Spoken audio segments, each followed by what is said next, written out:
नमस्कार दोस्तों, स्वागत है आपका। आज की ये जो कहानी है वो जीवन अनेक आत्मा एक इस किताब से ली गई है, जिसके लेखक है संतोष जोशी सर जी। आज इन्होंने खुद की ही एक कहानी अपनी बयां की है और इस कहानी में दिलचस्प बात दोस्तों ये है कि इस कहानी ख़त्म होने के बाद मैं आखिर में आपको ऐसी बात बताऊंगा जिससे हमें बहुत ही सारा आश्चर्य हो सकता है कि ये दुनिया किस तरह से बनी है, या फिर आत्माएँ किस तरह से एक दूसरे से कनेक्ट होते हैं, या फिर वो इस दुनिया में जब आते हैं तब कितनी सारी चीज़ों का उसके ऊपर प्रभाव पड़ता है और वैसी ही चीज़ें किस तरह से चलती जाती है, भले ही उसको हज़ारों साल वर्ष पुरानी वगैरह बातें हुए तो भी। संतोष जोशी सर ये कहते हैं कि पहले वो किसी और फील्ड में थे।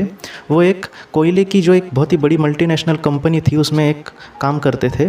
और क्या हुआ कि उनको पता नहीं कैसे इस पुनर्जन्म की वगैरह चीज़ों में कैसे इंटरेस्ट आया, लेकिन कुछ ऐसा हुआ कि उनकी वो नौकरी छूट गई और उसके बाद वो इन सारी चीज़ों में आए और वो यही कहने लगे कि मैं कहीं ना कहीं इन सारी चीज़ों में आया, इस वजह से उनको ज़िंदगी का एक अच्छा अपना मकसद समझ में आया।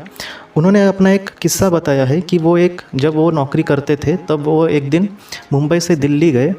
दिल्ली में क्या हुआ कि प्लेन में ही ऐसा उनके साथ हुआ कि उनका दम ही घुटने लगा, मानो किसी ऐसी जगह वो पहुंच गए हैं जहाँ पे कोई नहीं है उनके साथ, या फिर पूरा अंधेरा है, वो ठीक से सांस नहीं ले पा रहे। किसी तरह से उन्होंने वो सफ़र पूरा किया। उनको वो ये कह रहे हैं कि उनको सांस भी लेनी बहुत ही मुश्किल हो रही थी। कैसा कि देखने पर तो नॉर्मल इंसान लग रहा है, लेकिन उसके अंदर जो उसको लग रहा है तो वो इतना भयानक था कि अब उनकी मौत ही आने वाली है। तो ऐसी चीज़ें हुई। किसी तरह से वो एक जो होटल में बुकिंग की थी वहाँ पर पहुँचे। होटल पहुँचने के बाद उन्होंने वहाँ के रिसेप्शनिस्ट को कहा कि आप जल्दी से डॉक्टर बुलाएं, उनकी तबीयत ठीक नहीं है। लेकिन क्या हुआ कि डॉक्टर जब आए तब बहुत सारे उन्होंने सवाल पूछे, उनको चेक किया और बाद में डॉक्टर को ये लगा कि उनको कोई मानसिक बीमारी है, वो सिर्फ उनका मन का वहम है या फिर वैसा उनको लगा। और डॉक्टर जी ने कुछ उनको दवाइयाँ दी और वो वहाँ से चले गए। जोशी सर ये कहते हैं कि उन सारी दवाइयों से कोई भी उनका फ़ायदा नहीं हुआ, लेकिन धीरे धीरे वो अपने आप को थोड़ा बहुत संभालने लगे। ये सारी चीज़ें तब की हुई। लेकिन बाद में जब ये पास्ट लाइफ रिग्रेशन वगैरह करने लगे तो जब इन्होंने खुद का पास्ट लाइफ रिग्रेशन किया तब उनको क्या पता है दोस्तों कि तब उनको ये पता चला कि उन्हें तब ये पता चला कि बहुत सालों हज़ारों सालों पहले उनका एक जन्म दक्षिण अफ्रीका के एक गांव में हुआ था। तो दक्षिण अफ्रीका के गांव में बहुत ही गरीब परिवार में उनका जन्म हुआ था और उस वक्त वो कोयलों के खान में काम करते थे। और कोयलों के खान में क्या होता था कि नीचे आपको पता होगा कि ज़मीन के अंदर वो खान होती है और वो एक गुफा जैसी होती है जहाँ पे अंधेरा होता है, जहाँ पे कुछ भी नहीं होता। और किसी तरह से मज़दूर उस अंधेरे में कभी कभी काम करते हैं अपने पेट के लिए। एक दिन क्या हुआ कि मज़दूर बेचारे अंदर काम कर रहे थे, लेकिन बीच में ही अफरा तफर मची और सारे मज़दूर ज़ोर ज़ोर से चीखने लगे। क्या हुआ था तो ऊपर से पानी बहते नीचे नीचे आ रहा था और वो जो गुफाएं थी वो धीरे धीरे पानी से भरने लगी। ऐसे में सारे जो मज़दूर थे वो गुफा का जो दरवाज़ा था, जो खान का दरवाज़ा था, वहाँ से जल्दी निकालने का प्रयास कर रहे थे। लेकिन क्या हुआ कि ये जो इंसान था, जो उनकी आत्मा या फिर उसने जो उस जन्म लिया था, वो जो इंसान था वो भी वहाँ से भागने की कोशिश कर रहा था, लेकिन बीच में बेचारे का पैर ही फिसल गया और वो किसी तरह से फिर से नीचे गिर पड़ा और पानी का जो स्तर था वो धीरे धीरे बढ़ने लगा दोस्तों। और इस वजह से क्या हुआ कि वो इंसान पानी में डूब गया। उसको लगा कि अब इसकी ज़िंदगी ख़त्म हो गई, उसके पेट में वगैरह पानी जाता रहा और उसके बाद वो कहीं ना कहीं बेहोश हो गया। लेकिन कहीं ना कहीं उसको होश भी आया, तब उसको पता चला कि वो ज़िंदा है। उसके एक साथी ने उसको किसी तरह से बचाया था।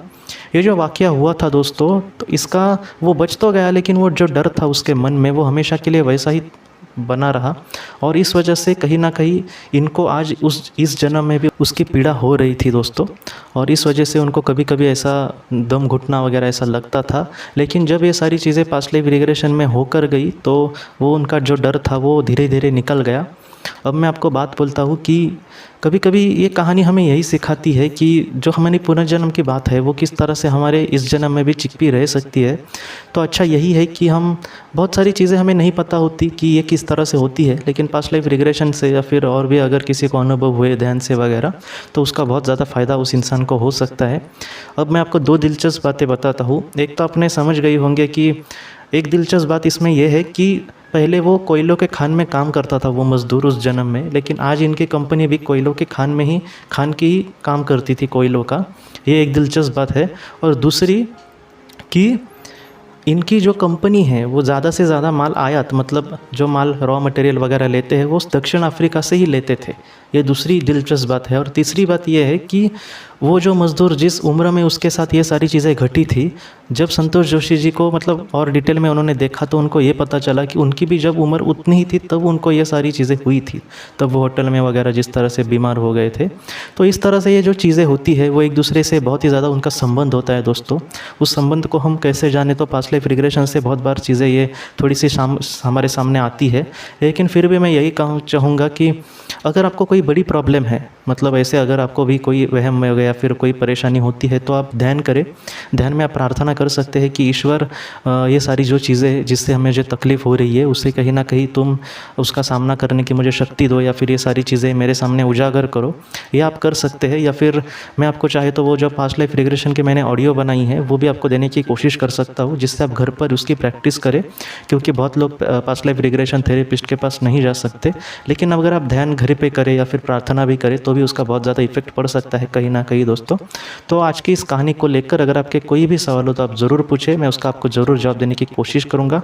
हम अपनी अगली वीडियो में मिलते हैं। आप अपने परिवार का ख्याल रखना। आपका बहुत बहुत शुक्रिया।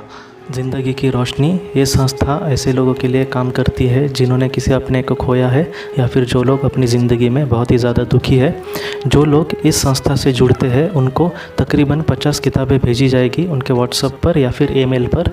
ये किताबें आत्मलोक या फिर मौत के बाद हमारे साथ क्या होता है, इन सारी चीज़ों की आपको पूरी तरह से जानकारी देगी। और इसके साथ साथ आपको एक पास्ट लाइफ रिग्रेशन थेरेपी की ऑडियो भी भेजी जाएगी। इस ऑडियो की मदद से आप घर बैठे अपनी पास्ट लाइफ रिग्रेशन करने की कोशिश कर सकते हो। बहुत लोग पास्ट लाइफ रिग्रेशन थेरेपिस्ट के पास किसी कारण के वश नहीं जा सकते, तो ऐसे लोगों के लिए मदद के लिए ये ऑडियो तैयार की गई है। तो आप ज़रूर इस संस्था से जुड़े। इस संस्था से जुड़ने के लिए सामने जो व्हाट्सएप का नंबर दिया है आप कृपया उस पर संपर्क करें। आपका बहुत बहुत शुक्रिया।